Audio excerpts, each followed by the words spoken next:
What's happening, fam? Another good week of thoughts and good preparation as we deal with another chapter of Audre Lorde this week. Eye to eye, Black women, hatred and anger. As we're close to closing out Sister Outsider. Have one more chapter, and then we're moving on to Toni Morrison.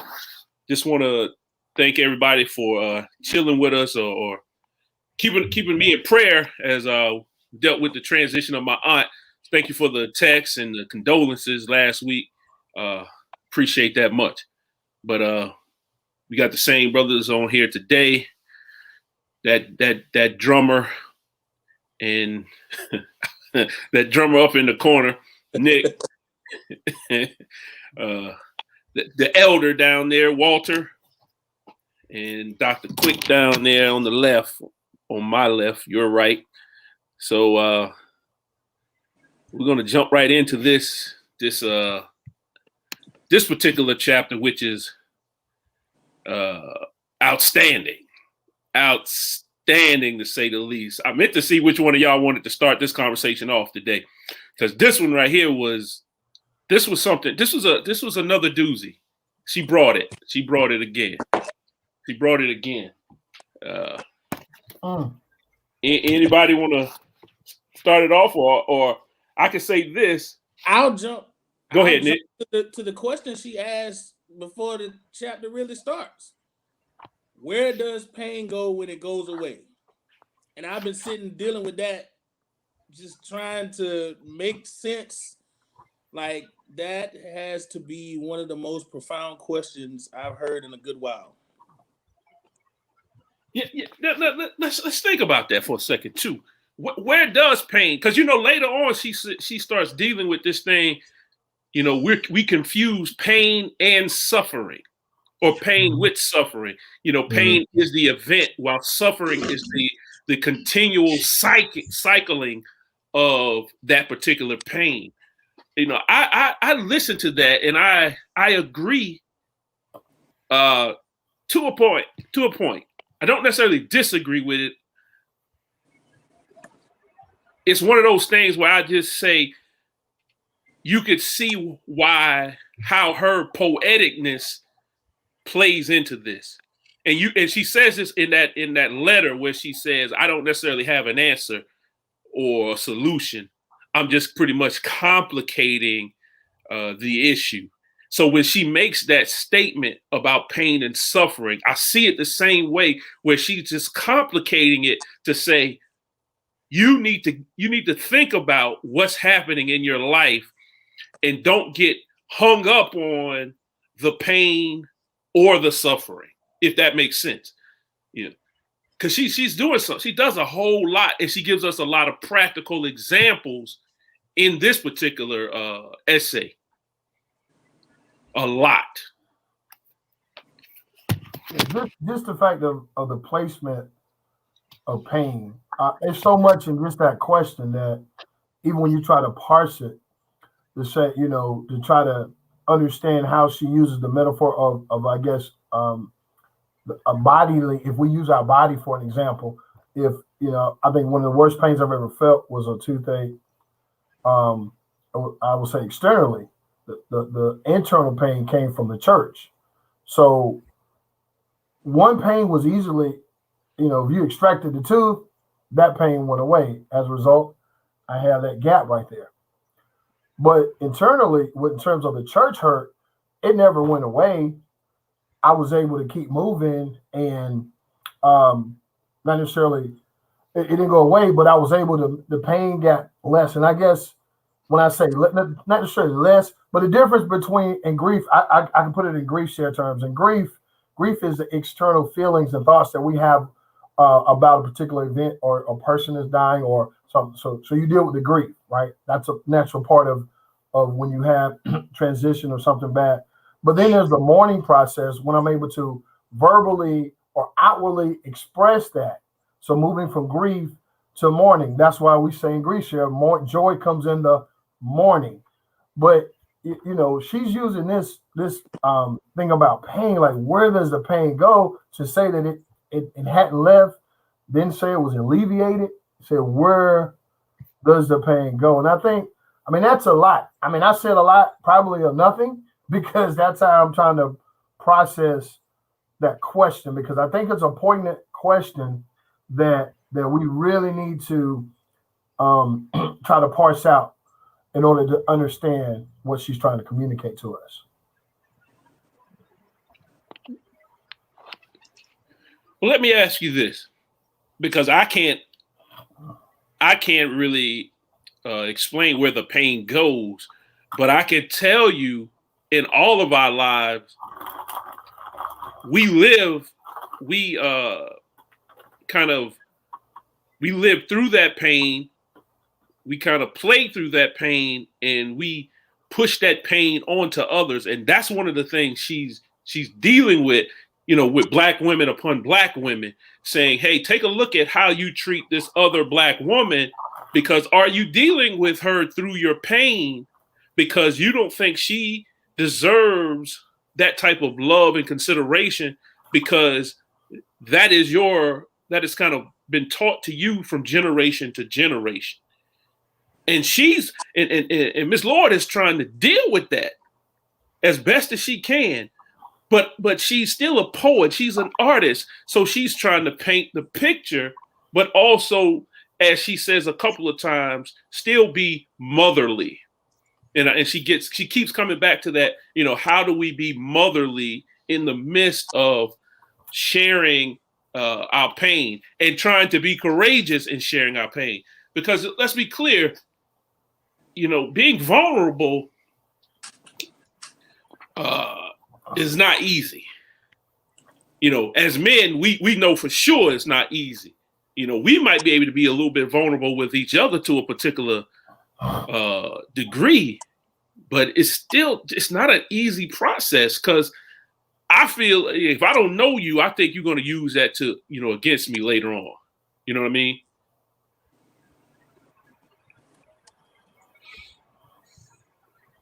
Yeah. Or is it that I know you well enough?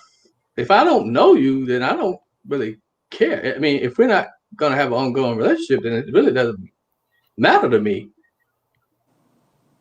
Right? Being vulnerable. I can be more vulnerable around people that I'm never going to. That's what I found in chaplaincy anyway. These folks, I come into, or doing my CPE in the hospital, I go into these folks' rooms and they're willing to share like everything, because they know they ain't gonna see me again.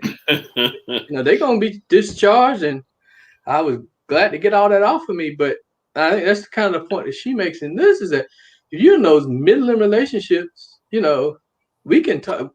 Today, clergy orders, we got to talk about racism and some of the pain and stuff, but it's still on a superficial level, because I mean, I know these people, I've met them and said hello before, but I'm not in any deep relationship with the people that were in the group that I was in, the breakout room that I was in on Zoom. So, I just shared what I felt. But Walter, let me ask: is that pain though? Is that pain, yeah. Or is that okay? Because I was just wondering, is that pain, or is that just me saying, because I'm in this Zoom room? And were you the only person, only Black person, only male, only person only in Charleston? Black male in that group? Yeah. And there was a Black female. So does that mean that you're speaking from that instead of from a pain?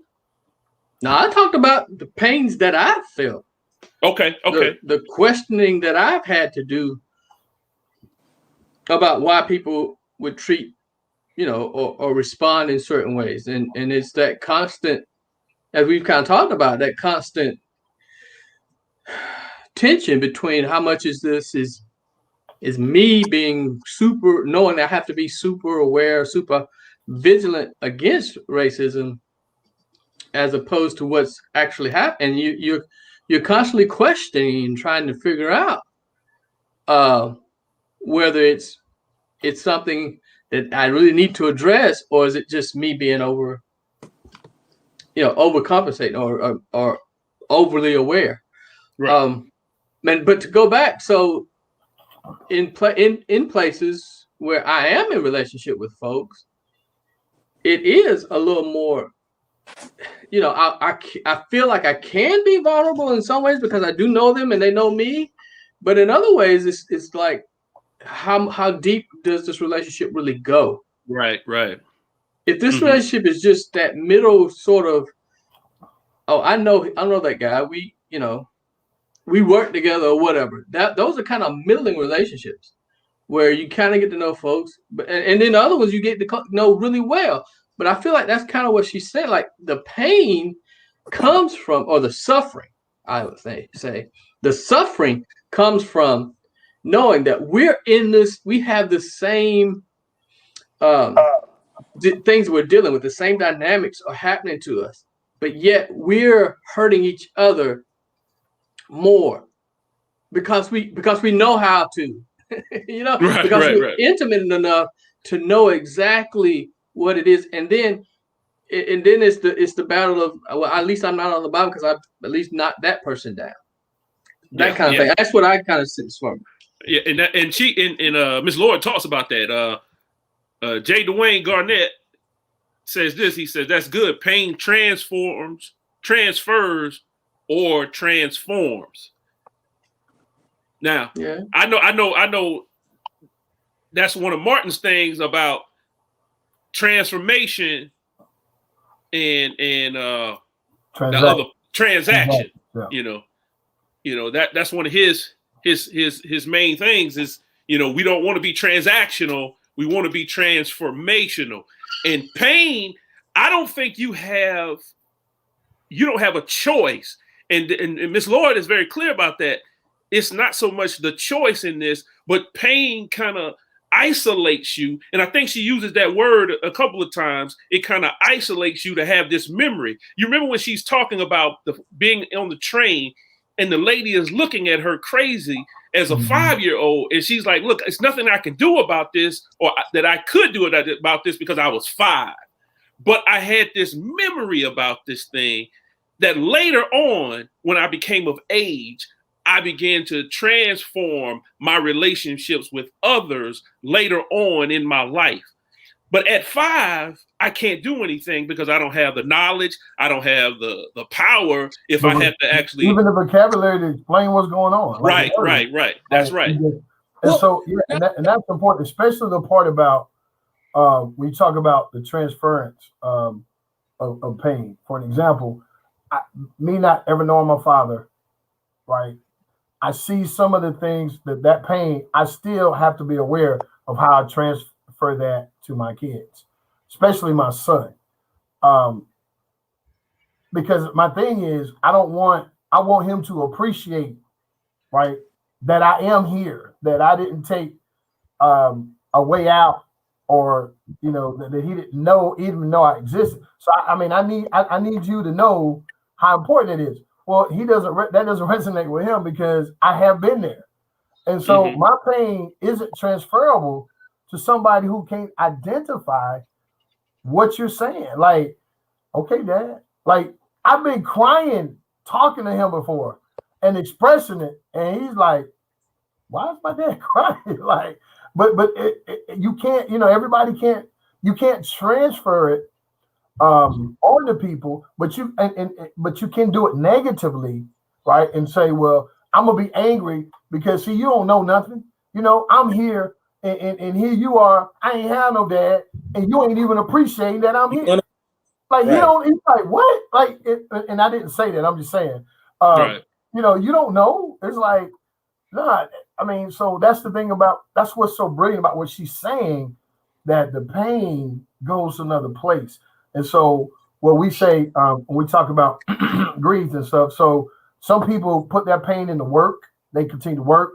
Others just put it someplace where they just forget it per se, and others transfer it. So there's so many different things you can do with pain that's toxic. And that's the difference between the grief part and the mourning. So you internalize that pain, or you compartmentalize that pain, versus the mourning is when you express it outwardly by verbalizing it, or like what Dr. Lord is doing. She's expressing her pain with words. She's she's an artist in the sense of she can paint these words. So this I would think it would be very cathartic to be gifted to be able to be this poetic and to be this poet. But what if you don't have that gift? How do you maneuver when you don't have a vocabulary to explain your pain? But in retrospect, well, I'm sorry, Nick, go ahead, because I know you were saying something. When I read this comment about transfer and transform, when we talk about the toxic negativity and transference, I hear this hurt people type thing.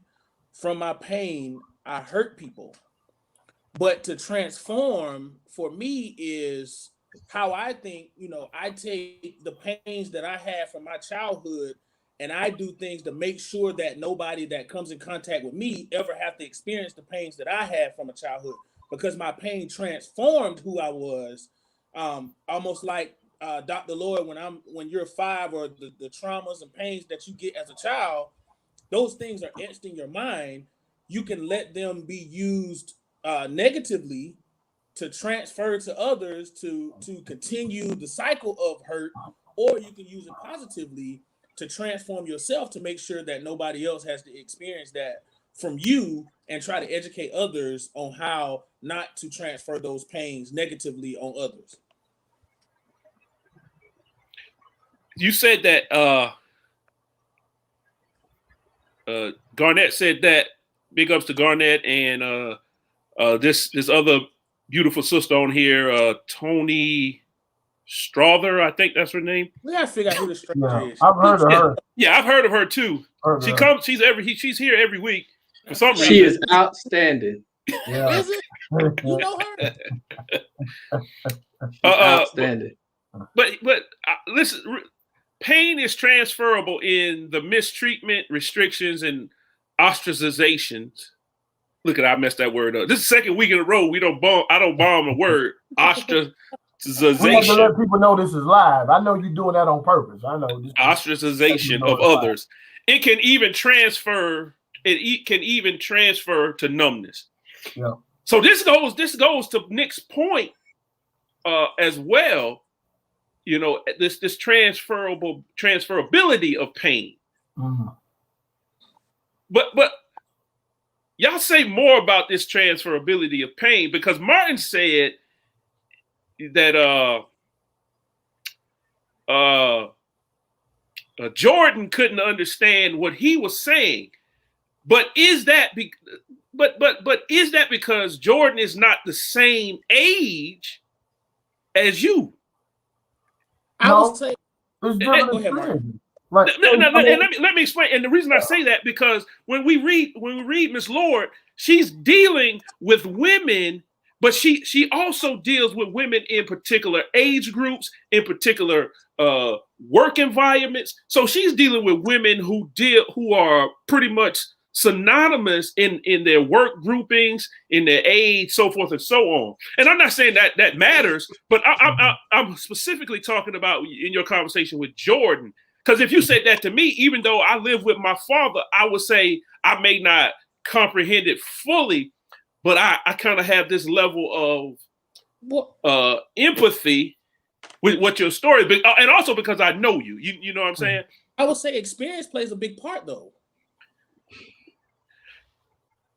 But experience, good or bad, is not always a good indicator of what's happening. Is good or bad. It's just in that instance, it's easier to transfer when there's some experiential understanding of what's going on. So let me ask you this, Nick. Think about this, Nick, for a second. How would, based on this is what you're saying, but as you read Miss Lord, how would she then address you with that statement in your reading of Miss Lord? Well, she wouldn't.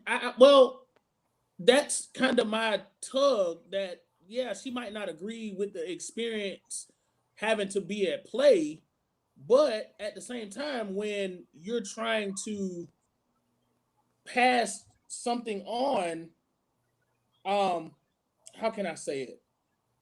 positively, Martin is trying to get Jordan to understand his upbringing and what it did to him. Positively.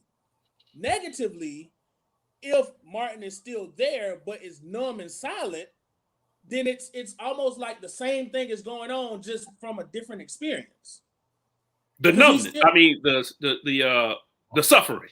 Right. So that's what she calls it, the suffering. Right. His dad is there, but because he's numb and silent, it's almost as if he ain't there anyway.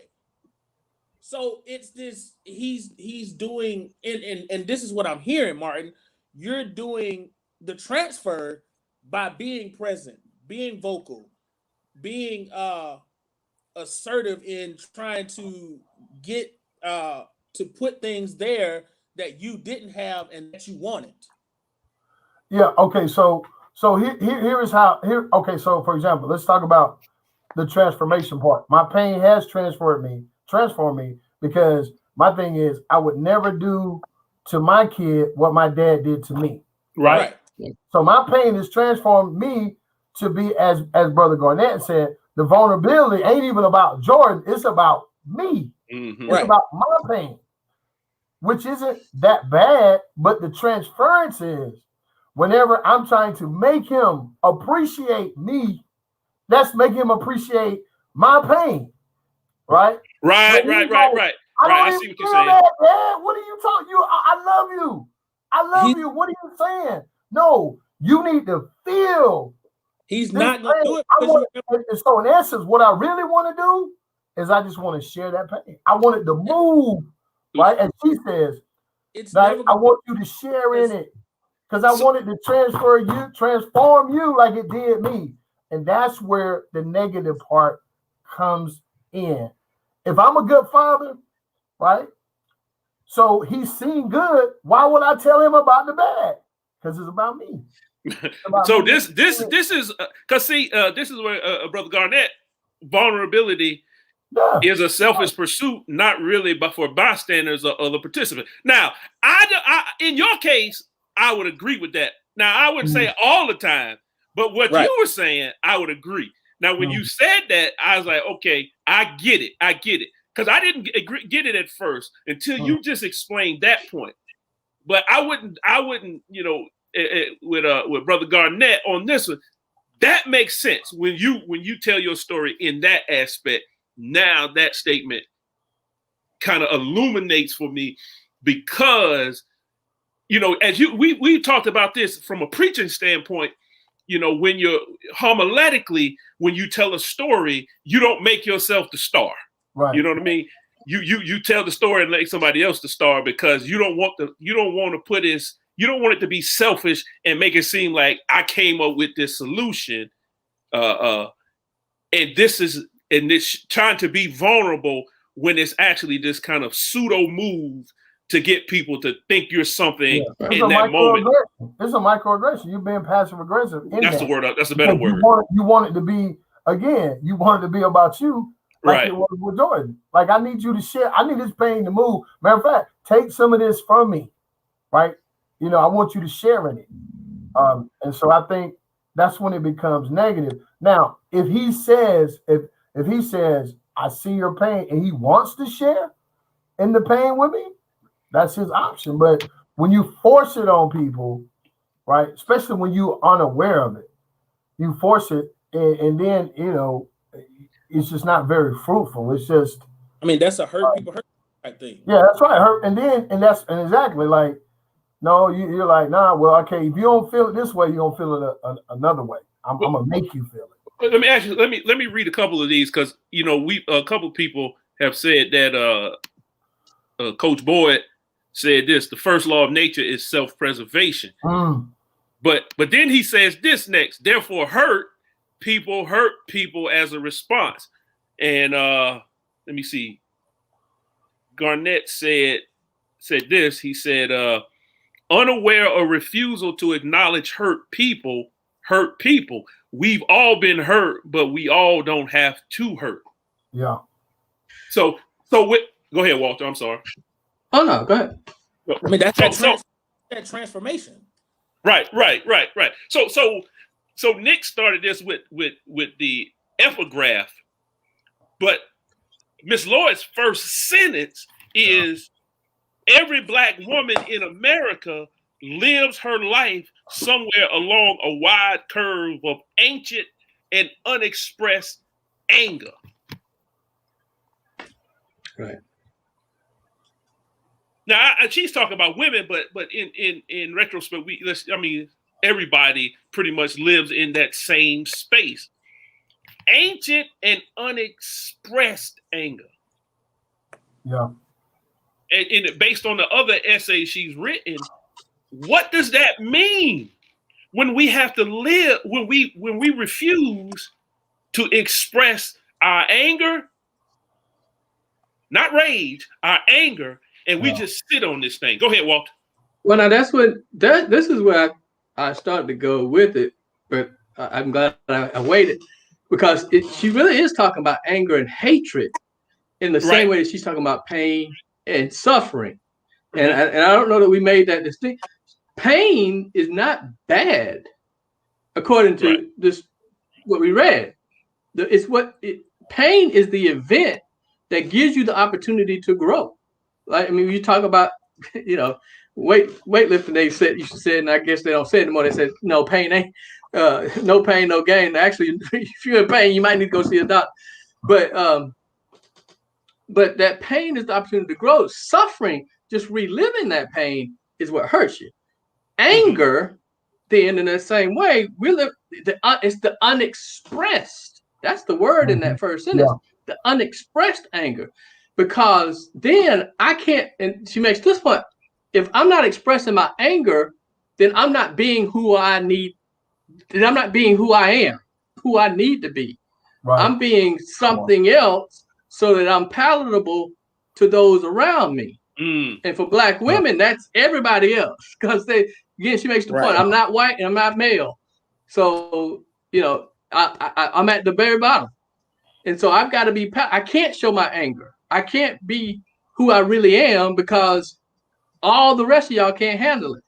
And so that's where again I would disagree with a little bit with Brother Garnett, is that I can't be vulnerable. I can't be true to who I am. I can't open up and share stuff, because I got to be guarded so that you can handle me. I can't express my anger. And because I can't express my anger, then it turns into hatred. Hatred. Mm-hmm. Yeah. And see, the I guess the problem is, as humans, like Brother Boyd said, we don't naturally turn toward pain. That is not, if you're getting ready to get stuck by me, very few people that I know will be like, I'm going toward the needle. It's like, I know pain's coming. We either brace for it, or, we try to, like I had this needle problem for a while until psychologically, it was just all in my mind. Now I can watch it. But it was a time that I literally would pass out the thought of that pain coming towards me.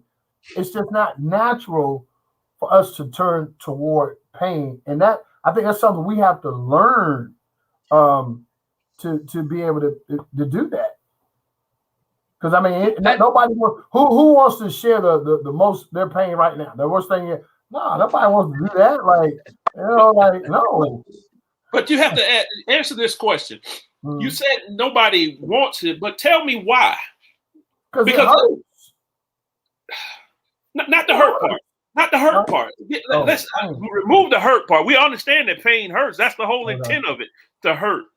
But if you're telling me the pain helps me to grow, why wouldn't I want to do it? Because you heard me often say that one of that bicyclists, they learn to see pain as a good thing, because that's when they know they're working at their maximum output.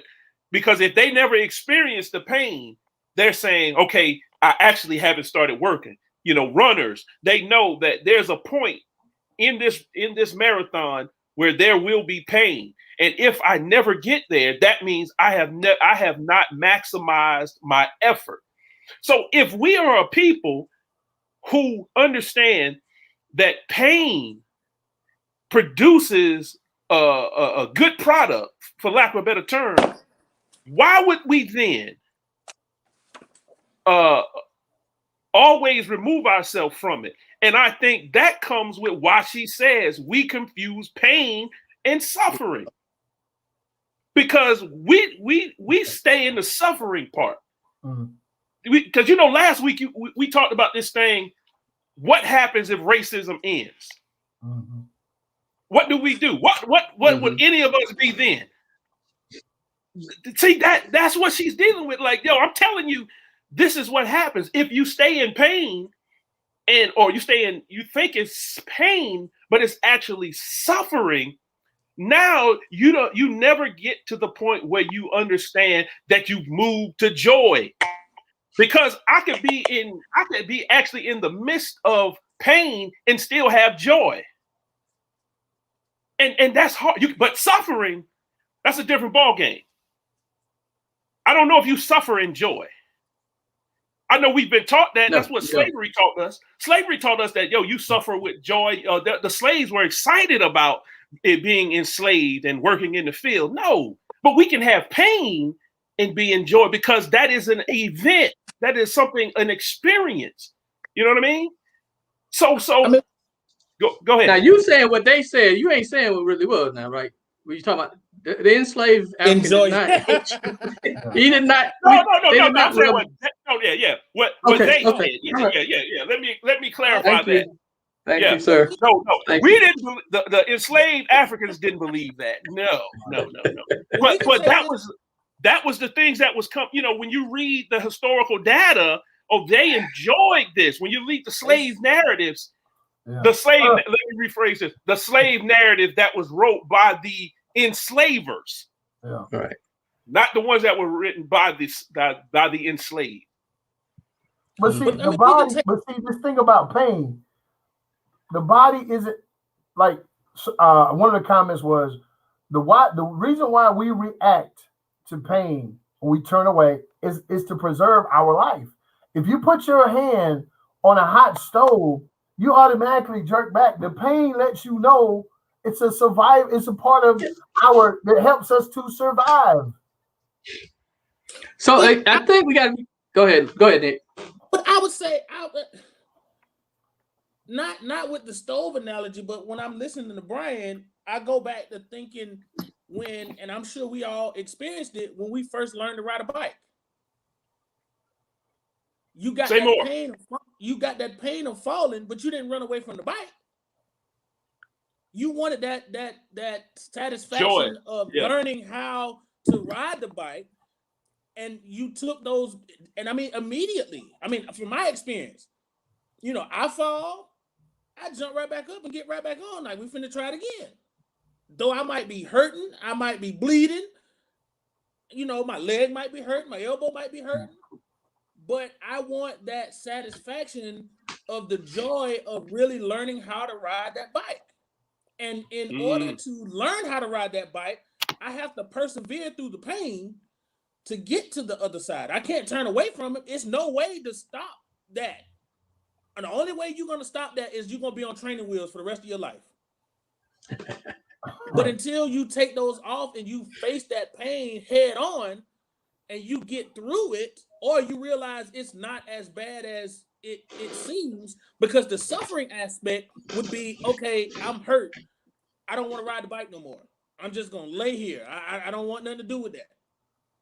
Then I'm just allowing myself to suffer in that one little area of my falling. But see, Nick, that in and of itself may be the issue, because you said something. You just said one little area. Suffering, the way that Miss Lord talks about it, you don't suffer in one little area. You suffer in the totality of everything. It hits every part of your life. Yeah. The way that I read her now, it's like you can't isolate or compartmentalize the suffering. And I give it. And here's a point. Here's a point. Garnett says that suffering is an inability to process and or accept pain. It is literally a stretching, hence distress. And I think that goes to what you're saying about the bike. And if I never look forward to pushing forward, I'll never get the joy of learning how to ride a bike, if you call it joy. You know what I mean? But then that affects your life from there forward.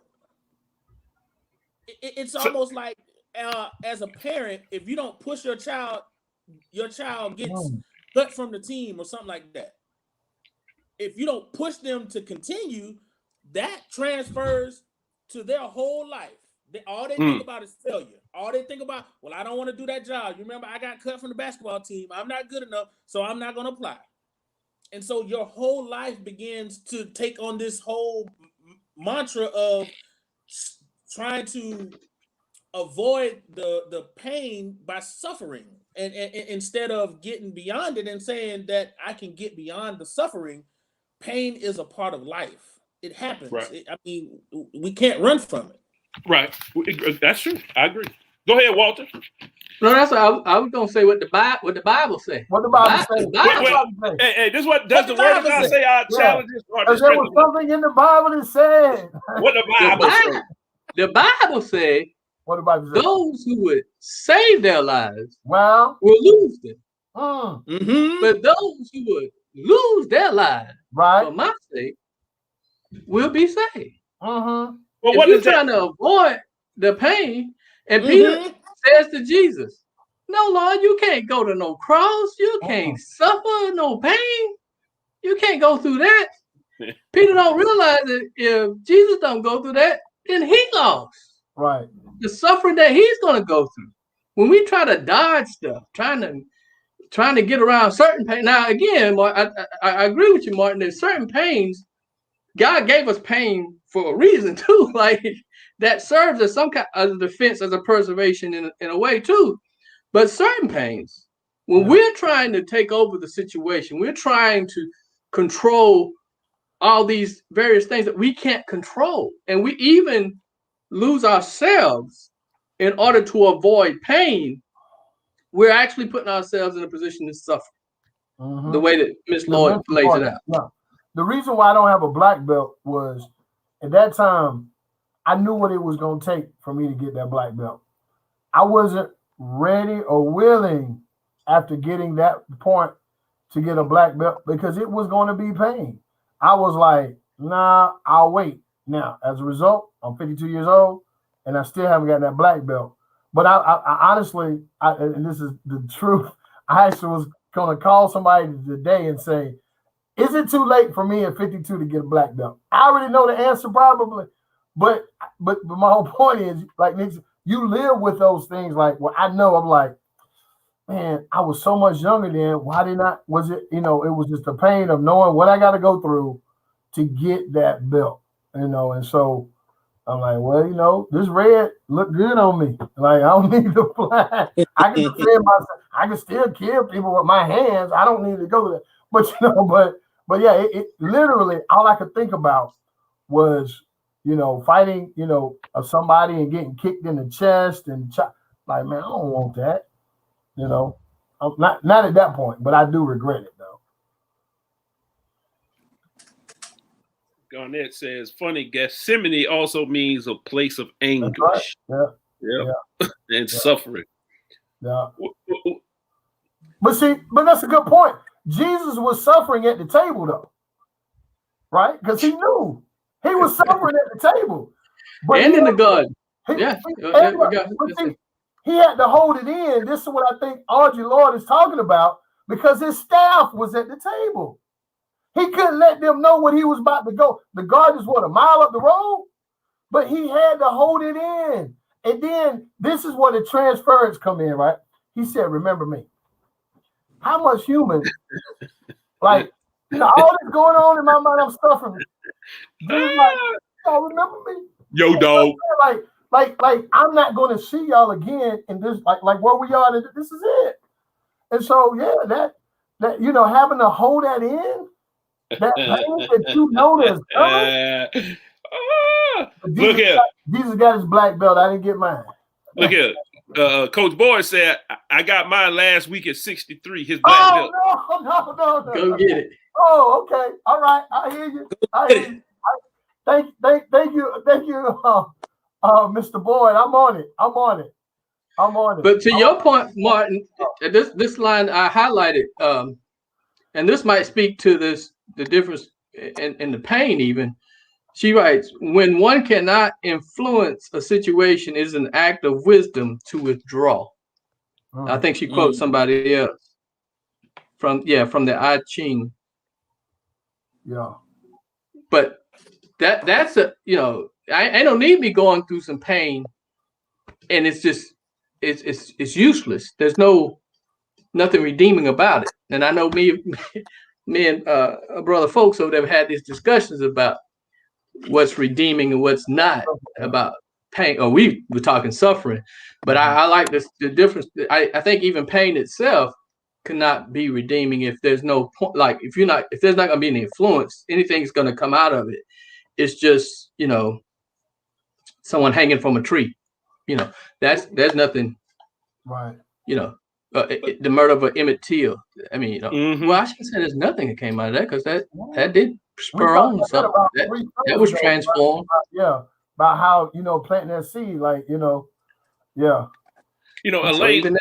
Elaine Scarry, she wrote the book called Pain. If you have a chance to read it, it's a book about pain and the output of pain. What happens when people are exposed to pain? And one thing she in a conversation that she's having, a lecture rather, she says, I want everybody to put their fist in the air like this and squeeze tight. And she says, hold it right there. And she continues on speaking. And she says, don't put it down. So she says, squeeze tight as you can. And you can see people trembling. And they're doing this for 10 minutes. And she says, now put your hand down. And she says, now I want you to imagine having to live like that every day of your life. Like with that, she said, the way that you just felt in your fist with that type of pain, that type of intensity, she said, that's what it was like to live as an enslaved African in America. She says, because it's not the pain, she says, because you can learn to deal with pain that is coming at you, that you can see. You can learn to tolerate that. She said, the pain that is terrible is that pain that you don't know when it's coming. And she said, that is what enslavement did, because they never knew when it was coming. They knew it was coming, but it was the fact that they never knew. So you're always prepared for it. That's why when we leave the house, that's how we are. We're in this steady preparation of suffering, unbeknownst to ourselves. We all do it. So when we hear that siren, it starts because we feel it, but we don't know if it's toward us. And so that pain and that juxtaposition between pain and suffering tends to happen on a regular basis with us. And Miss Lord is trying to figure out which one is it. When are we in pain? When are we in suffering? And I don't think she comes to it. I don't think she gets to the end of it, because as she says, I'm just trying to make in the midst of all this is chaos. And chaos is what creates new worlds. Right. And she's trying to just create new worlds because she's very clear. I am a poet. I am an artist. And so what do we, and I was thinking about this, as each one of you all come with different perspectives. So Nick comes as a musician. Walter comes as a historian, as far as mentality comes.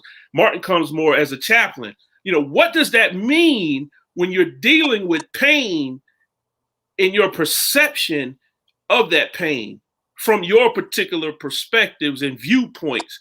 I would tend to think that you all look at it a lot differently based on what I know. I'll be interested to hear how y'all reflect upon that.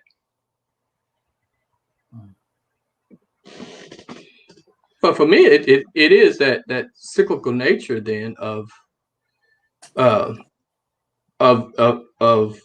that idea of chaos and order, and then chaos again. Because again, if you look at the history, we get out the 60s were as the 50s leading up to it was just as chaotic as could be, and then we have this kind of reordering that comes through the 70s and the backlash of the 80s. But like I said, right now, I feel like we're definitely with COVID thrown on top of it, and everything that happened with last summer with George Floyd and continue, well, even prior to with all the other names that could be added to this list, it is the chaos that's come up again that is now making this possibility for us to create.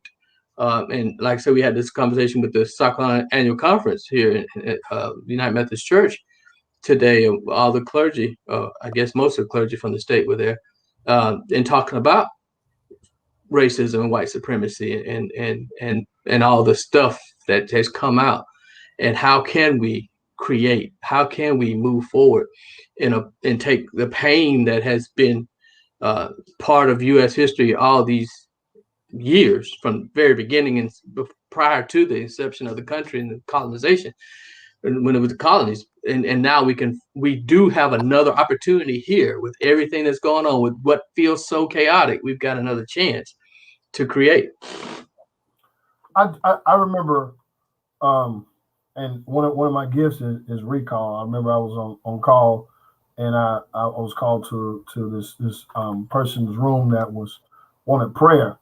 The brother was dying, and I saw pain, suffering, and hurt all at one time. So he said, Chaplain, I want you to pray that God takes me home tonight in my sleep. Mm. And I was listening. And he said, number one, he said, I'm gay, brother. I got AIDS. I mean, he was skinny, man. It was just, he was skinny. And he said, I'm sick. My body's in pain.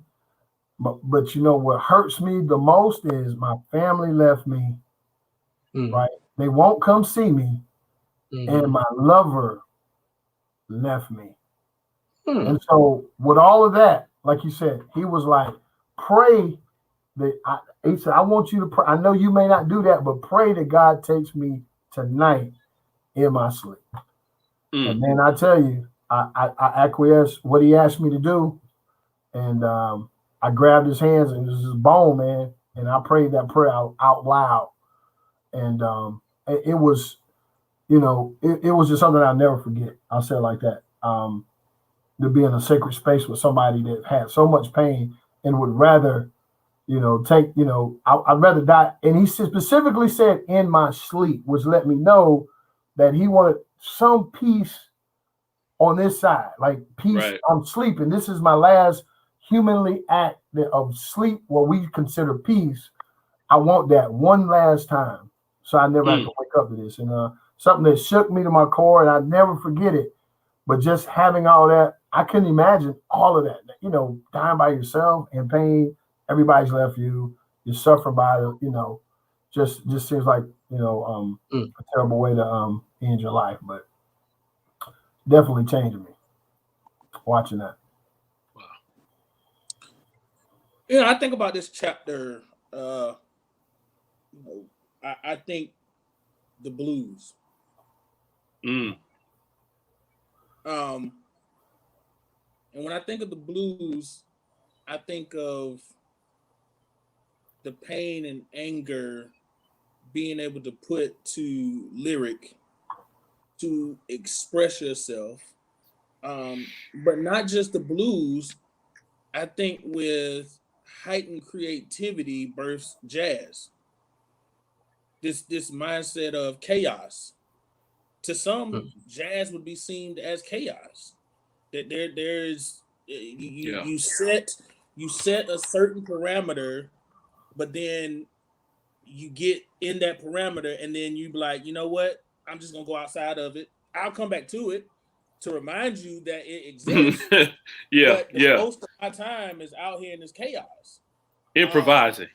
Right, and it takes skill, and I think that's where we are.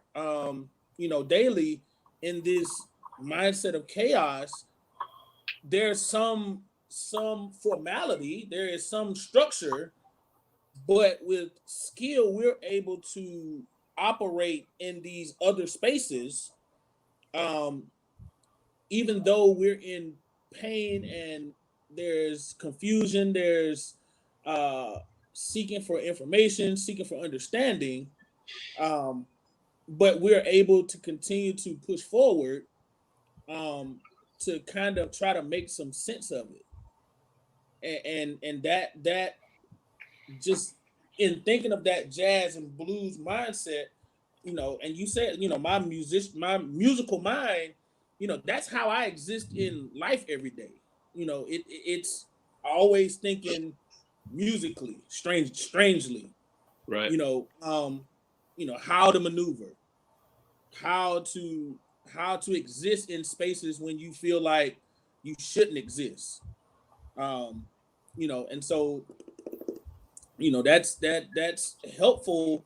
I think back to the book Dr. Elliott we read in Dr. Elliott's class. Jazz is Jazz preaching. of Preaching. Yeah. Mm-hmm. How that the jazz of preaching, I think it is. Yeah. Is that right, Brian? Yeah. Yeah. I think that's what it was. Yeah. Yeah. But yeah.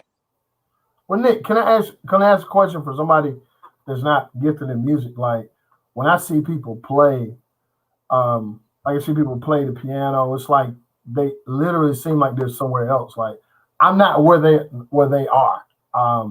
Is that how it feels to play, or an instrument, or it just seems so freeing to people. I'm like, man, I'm trying to get there, but I don't know. I know A sharp is a high note. That's it. That was enough.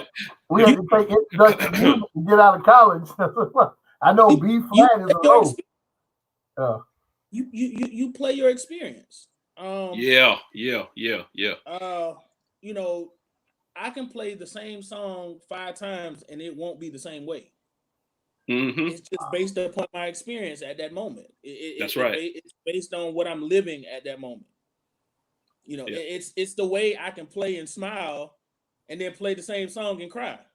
It's just all based on that experience and how that moment catches you. It allows you, and it's jazz. You'll never hear jazz the same way from the original version. That's right. Right. It's just all based upon my experience at the moment. What I'm going, like, it's unstructured. It's chaos, literally. That's, I don't know if y'all saw the conversation I had with my brother Sean Sims, the artist, but I asked him a question. He says, about, because he was talking about painting and what happens when he's angry. And I said, well, then can you paint somebody who you hate?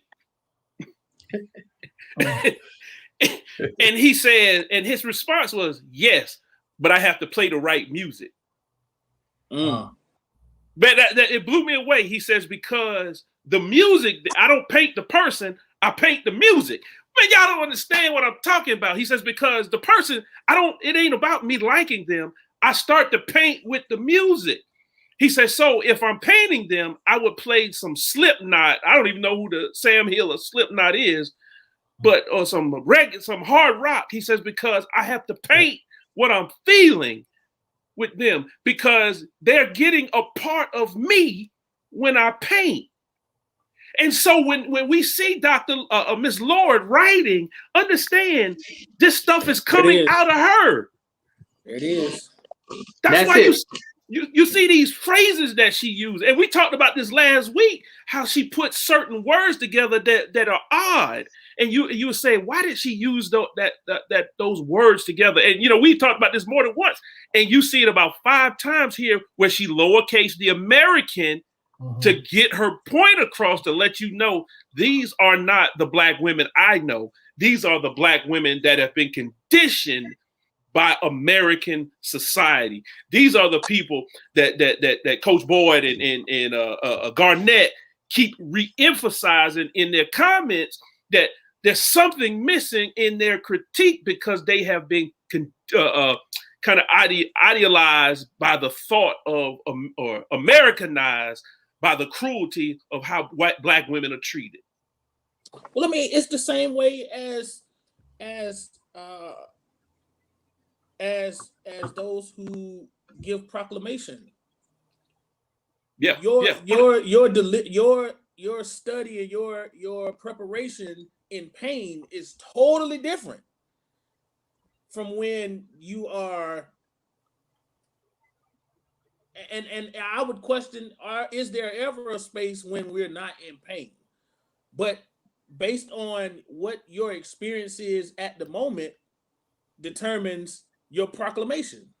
You can write it and have a great day, have a wonderful week, and wake up Sunday to something that just pain. Case in point, preparing, and the George Floyd thing happens. Your whole experience, your whole delivery, everything is going to change. No matter how it was prepared, the delivery is going to be different because of your experience, of what you're feeling at that moment. Right. And it takes a skilled person to some would say slow dance in that experience and not let it all out. Because like Walter said today, in some spaces, you can't deal with what I'm feeling. No, So if I really let that go, then you're gonna wonder, like, is that really the gospel? You notice she said this, and right near the end of the chapter, she says,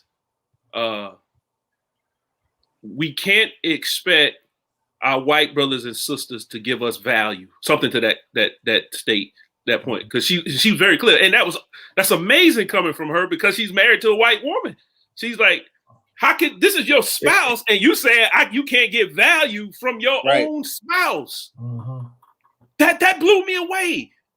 That blew me away, because she's very critical about the fact that, yo, you can't expect that, because there is just a level of understanding that they pretty much have to say, I don't understand that. Y'all, I told y'all about what happened to me at the Starbucks, and how this brother sends his wife in there, and he knows that these folk are getting ready to call the police on him, so he sends his wife in there first to do a pressure test, make sure everything is on the up and up. But let me get to a few of these questions here before we dip out. Coach Boyd said, with the brother who spoke to the author saying she was not white or male, which one of y'all said that? I think that was me. What? Who spoke to us? I think that was me. When I said that she would be at the bottom because she's neither white nor male. Mm-hmm. Oh, yeah. And that's Miss Lord. Because she's a black lesbian woman. Right. Yeah. He said, I like that. Then Garnett said, that's correct. We're so prepared for pain and suffering that pleasure and peace brings anxiety. This feeds our desire for suffering. Yeah. And that goes back to, if racism ended today, what would we do tomorrow? You know, it will be a form of PTSD.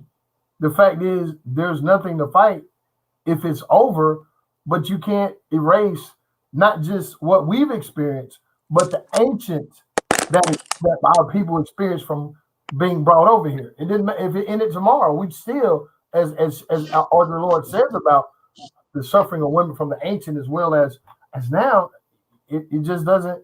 It's not going to just go away instantly. Even if the racism or sexism or xenophobia goes away today, the scars, you know, or the wounds may become scars, but they still will be there. Right. Yeah. Well, and I know we don't have time to get into it, but that brings up the question though. Then what are we doing when we commemorate, say, Pearl Harbor or 9/11? I mean, are we really? Is that it's over? I mean, we as a country we won, whatever. But so what do we do? Are we then just feeding this desire for suffering, or are we really commemorating the law? You know, what are we, I'm saying, again, I know we don't have time for this session, but yeah, well, you getting ready, you gonna get us ostracized. It's already bad enough. I say enough and do enough, but it's the reason that we don't celebrate Vietnam like we should. I'll leave it there. Well, it was the word that you said, one word that you said, because we didn't win. But you know what? There's I remember a brother asking this. Then why do we celebrate the death of Dr. Martin Luther King? Why do we celebrate Black History Month? You know, that's the same question, just pointed at pointed at a different group of people, different point of departure. What's the difference between celebrating and commemorating? We don't. That was my next question. That's the question. Yeah. What are we celebrating? Or are we commemorating? What are we doing? We should be commemorating that it was a sad time, like a person that was born right after he died. It always makes me sad. Like, it's my birthday, but man, I'm right after Dr. King, I'm especially as I get older. Not when I was younger, I didn't care. I don't care about birthday cake and ice cream right now. Yeah, we are naturally birthers. Our pain is contractions, and our suffering is the expectation, anticipation of the birth. We've misaligned our purpose which constructs with constructs of order. Yeah. Yeah. I just feel a lot about that, where that order comes from, but I don't think we have time. So that's a good conversation. Yeah. Coach Boyd say true. Yeah. And we could even take that across the pond of what's happening with the president and our man. Leave the Royals alone. Nick, this is a great correlation with music. Leave the Royals alone. Let me see. Got to bounce, fellas. He out. Thank you for the inspiration. Great job. Keep hope alive. But look here, we don't reach our hour. Appreciate you. Continue to like, share, follow, subscribe, all that good stuff. Appreciate y'all for tuning in. Good discussion. I kind of figured this would be a great discussion because of the material. Always appreciate it. Just always remember, as we say here, survive, cultivate joy, resist, stay dope. Peace. Kalunda.